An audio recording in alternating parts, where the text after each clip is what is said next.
السلام علیکم ورحمۃ اللہ وبرکاتہ۔ سنو نیوز ایچ ڈی میں آپ کا میزبان ڈاکٹر عمر ریاض عباسی آپ کی خدمت پہ حاضر ہے۔ آج بات کریں گے احسان فراموش بھارت تاریخ کے آئینے میں نے یہ موضوع اس لیے منتخب کیا کہ آپ کو بتاؤں آج ہندوتوا فلسفی جو بھارت کی آئیڈیالوجی کو ریپلیس کر چکی ہے اور مہاتما گاندھی کے فلسفے سے روگردانی کر چکی ہے، وہ ہندوستان نہ صرف خطے کے لیے بلکہ پوری دنیا کے لیے خطرہ بنتا جا رہا ہے۔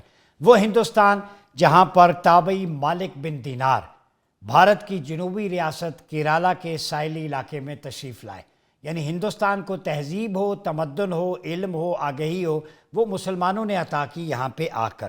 جنوبی ہند کے بحری راستے سے عرب تاجر وہاں پہ آئے اور انہوں نے بھارتیوں کو جینے کا ڈھنگ سکھایا، مارکیٹ کیسے کرتے ہیں، کیسے خرید و فروخت کرتے ہیں۔ تو یہ اسلام کے احسانات ہیں جو ہندوستانی معاشرے پر تھے۔ 7ویں صدی عیسوی کے قریب عرب مسلمان جب آئے تو شیخ زید الدین مخدوم کی کتاب ہے تحفۃ المجاہدین، انہوں میں لکھا کہ ہندوستان کو تلوار گری، سپاہ گری اور لڑنے کے جوہر مسلمان مجاہدین نے سکھائے کہ کیسے لڑا جاتا ہے، چونکہ یہ بڑی ڈرپوک قوم تھی۔ یہ آج کچھ چیزیں میں ہائی لائٹ کر رہا ہوں، اور نریندرا مودی جو سرنڈر موزی بن کے خطے کے لیے خطرہ بنتا جا رہا ہے، اس کے ماننے والے سنیں۔ 629 عیسوی میں تعمیر شدہ چیرامن مسجد بھارت کی پہلی مسجد تھی۔ مسلمان، یہ بھارت مسلمانستان تھا اصل میں، اس پہ حق مسلمانوں کا ہے۔ کیوں؟ مالابار موپلا قوم نے سب سے پہلے یہاں پہ اسلام قبول کیا۔ 400 سال پرانی مسجد مکہ مسجد حیدرآباد، یہ ہندوستان میں مسلمانوں نے تعمیر کی۔ اب اس کے بعد آئیں خواجہ معین الدین چشتی اجمیری، جن کا مدار وہاں پہ ہے۔ انہوں نے علم و آگہی، تصوف، محبت وہ ہندوستانیوں کو سکھائی۔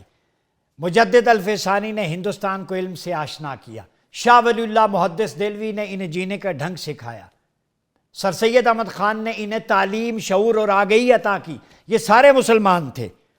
پھر اورنگزیب عالمگیر، مغل بادشاہ جنہوں نے 800 سال تک، چاہے وہ تغلق ہوں، چاہے مغل ہوں، چاہے غوری ہوں، چاہے غزنوی ہوں، انہوں نے حکومت کی اور ہندوستانیوں کو بتایا کہ رولز آف گورننس کیا ہوتے ہیں۔ 800 سال معمولی عرصہ نہیں ہے، ٹھیک ہے۔ اور پھر یہ لفظ ہندو، یہ 711 میں محمد بن قاسم جب آئے تو یہ اصل میں بعض مفکرین کہتے ہیں سندھو سے ہندو میں کنورٹ ہوا تھا۔ ابھی حال ہی میں دیکھا جائے تو یہ تو میں نے ہندوستان کی آپ کو ساری ہسٹری بتا دی۔ اب ایک اور چیز جو آپ سے شیئر کرتا چلوں، 1845 تک ان کے ہاں ستی کی رسم ہوتی تھی کہ جس عورت کا خامند مر جائے، وہ بیوہ یا طلاق یافتہ، ان کو زندہ جلایا جاتا تھا یا دفن کیا جاتا تھا۔ یہ تو مسلمان آئے تو انہوں نے ان کو بتایا کہ یہ ظلم ہے، ناحق ہے، ہر عورت کو جو ہے وہ حق حاصل ہے زندہ رہنے کا، جیسے اسلام میں ہے کہ بعد میں بیوہ عدت پوری کرے یا مطلقہ عدت پوری کر کے نکاح کرے۔ تو یہ ظالمانہ قانون 1845 میں جو ہے وہ ختم ہوا تھا۔ یہ تو ان کی ہسٹری ہے۔ اور ابھی ان سے دلی میں ایئر پولوشن کنٹرول نہیں ہو رہی، ورسٹ کوالٹی ہے، ہیلتھ کرائسس ہے، اور ان کے اپنے جھگن دیو جی ایکس کے اندر جو ان کے اکیڈمیا میں بڑے مشہور ہیں، وہ لکھتے ہیں فراڈولنٹ ووٹنگ ان ملٹیپل لوکیشنز ان بہار۔ یہ مودی صاحب کا اصل میں نظریہ ہے۔ بہار سے توجہ ہٹانے کے لیے آپ نے دلی میں بلاسٹ کروا دیا، اپنے ہی شہریوں کو مرواتے ہیں، فالس فلیگ ہوتا ہے، اور اب یہ ایکس پہ آوازیں اٹھ رہی ہیں۔ ہندوستانی صحافی ہوں، پڑھا لکھا طبقہ، اکیڈمیا، انہوں نے اعلان بغاوت بلند کر دیا ہے اس موزی گورنمنٹ کے خلاف جو RSS کی فلسفی کو پروموٹ کر رہی ہے اور ہندوستان کے عام لوگوں کا خون کر رہی ہے اپنے مفادات کے لیے، اپنے اقتدار کو طول دینے کے لیے۔ اس کی مثال آپ دیکھیں، ماضی میں احمد کردال ایک فوجی افسر تھے، انہوں نے ایک انویسٹیگیشن میں سمجھوتا ایکسپریس کے حوالے سے اور میلا گاؤں میں جو ایک بلاسٹ ہوا تھا اس میں پراگیا ٹھاکر اور کرنل پروہت کو مجرم ٹھہرایا تھا۔ یہ انڈین آرمی کے جو RSS بیکڈ آئیڈیالوجی کے جو آفیسرز ہیں وہ خود انوالو تھے ان اٹیکس میں، چاہے وہ سمجھوتا ایکسپریس ہو، چاہے میلا گاؤں ہو۔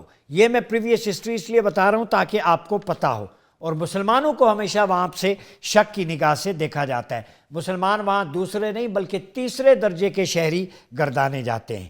پھر ایک اور ان کے ایکٹیوسٹ ہیں جو میڈیا میں بھی ہیں، ڈروننگ انڈیا ان کی کتاب ہے، ڈوبتا ہوا ہندوستان۔ ویدک نیون وہ لکھتے ہیں کہ diverting attention from rigging by killing people is the lowest of the low. This will not be forgotten, dear Mr. Prime Minister Modi. وہ کہتے ہیں کہ یہ جو ہے اٹینشن ڈائیورٹ کرنا رگنگ سے، جو وہاں پہ دھاندلی ہو رہی ہے، بلکہ دھاندلا ہو رہا ہے بہار میں، تو اس سے اپنے لوگوں کو مروا رہا ہے مودی، یہ سب سے نچلا انتہائی گھٹیا ترین اقدام ہے۔ اب ہندوستان کا باشعور طبقہ بھی اٹھ کھڑا ہوا ہے، اس کا سماج اٹھ کھڑا ہوا ہے، اور وہ مودی سے جان چھڑانا چاہتے ہیں۔ اور مودی صاحب اپنے دوست اڈانی کی ڈیل فائنل کرنے کے لیے بھوٹان چلے گئے۔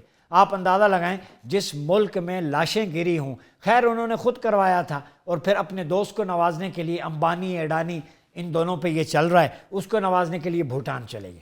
پھر اردو اکیڈمی، مدرسہ بورڈ، پرسنل لا بورڈ، وقف بورڈ، ان سب پر اب کٹس لگ رہے ہیں، مسلمانوں کا حصہ جو ہے کم پڑ رہا ہے۔ درگاہوں پہ میں نے آپ کو پچھلی دفعہ بھی بتایا تھا، ہندوستان میں جو درگاہیں ہیں ان کے متولی ہیں، ان کا بہیمانہ قتل، ان کی فنڈنگ اب RSS کو دی جا رہی ہے، اور بڑے مرکزی اداروں میں مسلمانوں کی جابز پہ کٹ لگا کے وہاں پہ براہمن اور ایلیٹ کلاس آ رہی ہے۔ دلت تو ویسے ہی ان کے نزدیک اچھوت تھے، شودر کی طرح تھے، لیکن اب مسلمانوں کو دلت سے نیچے کر دیا گیا ہے، عرصہ حیات تنگ کر دیا گیا ہے۔ مسلمان بمبئی میں پراپرٹی نہیں خرید سکتا۔ جو مسلمان کشمیری وہاں پہ آئے تھے، اب ان کی چیکنگ ہو رہی ہے، ہراسمنٹ اور جعلی فیک ان کے IDs بنا کے انہیں انٹیروگیٹ کیا جا رہا ہے۔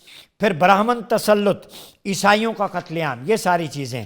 یہ میں جو چیز آپ کو دکھانے جا رہا ہوں، یہ ایک جعلی ID کارڈ بنایا گیا ایک خاتون کا، اور اس کے شوہر کو ڈاکٹر عمر یا محمد عمر یا عمر فاروق شو کر کے، تو گرافکس کا بھی کوئی آئیڈیا ہوتا ہے۔ سیم ٹائم 2 IDs یہاں پہ، ایک یہ اس کے خاوند کی بھی ہے، یہ ایکس پہ اور مختلف جگہوں پہ ہیں، افیرہ بی بی اور محمد، یعنی سر پیر نہیں ہے، نہ نادرہ میں ان کا کوئی ڈیٹا موجود ہے۔ تو میرے خیال میں بالی ووڈ کے ڈیلیوژن سے انڈیا باہر نہیں نکل رہا، وہ سمجھتے ہیں کہ ہر چیز ان کی اسی طرح ہوگی، اور اس ہائرنگ کے لیے انہوں نے RSS نے ایک لا فرم ہائر کی ہے $3,30,000 میں، ایک سال میں، ہندوتوا آئیڈیالوجی اور فالس نیریٹو پروپیگیشن کے لیے انہوں نے ہائر کیا ہے، جو اکاؤنٹ دبئی سے مختلف ممالک سے آپریٹ ہوتے ہیں۔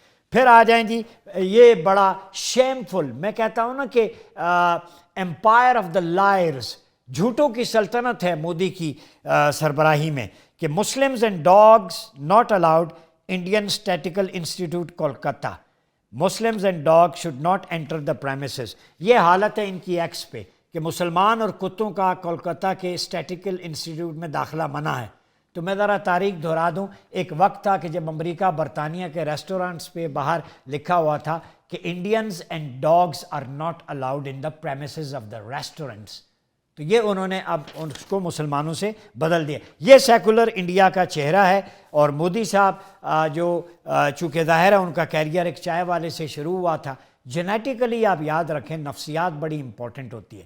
آپ نیورو لنگوسٹک پروگرامنگ پڑھیں تو یہ ایک بڑی پور بیک گراؤنڈ سے تھے، ٹھیلا لگایا ہوا تھا جو ہے ریلوے اسٹیشن کے قریب۔ یہ بچر آف گجرات مشہور ہوئے، لوگوں کا قتل کر کے وزیر اعلیٰ پھر پرائم منسٹر بن گئے، اور ان کے اندر 2 چیزیں بڑی امپورٹنٹ ہیں۔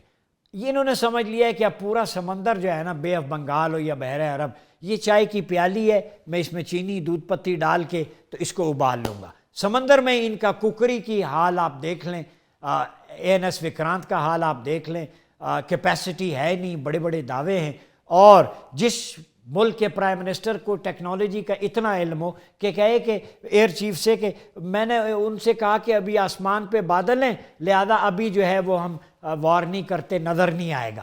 یہ حال ہے، ایک ہمارے ہاں میٹرک کے طالب علم کو بھی پتہ ہوتا ہے اس بارے میں۔ تو یہ ان کی گیدڑ بھپکیاں اور تیاریاں سوشل میڈیا پہ، پاکستانیوں سے کہوں گا اپنے ملک کے سائبر سولجر بن جائیں، گھٹیا دشمن سے آپ کا مقابلہ ہوا ہے، یہ کسی بھی حد تک جا سکتا ہے۔ ہم نے اپنے جو میزائلوں کے نام نبی پاک صلی اللہ علیہ وسلم کی تلواروں کے نام پہ ابدالی، غوری، غزنوی، حتف، رات، ٹیپو یہ رکھے ہیں تاکہ پتہ چلے کہ ہماری 1400 سالہ تاریخ، عسکری تاریخ، شجاعت سے، دلیری سے، ہمت سے بھری پڑی ہے۔ اسی لیے ہم نے اپنے آپریشن کا نام بنیان مرصوص رکھا تھا، کأنہم بنیان مرصوص کی بنیاد پہ، اسی لیے ہم نے فالمغیرات صبح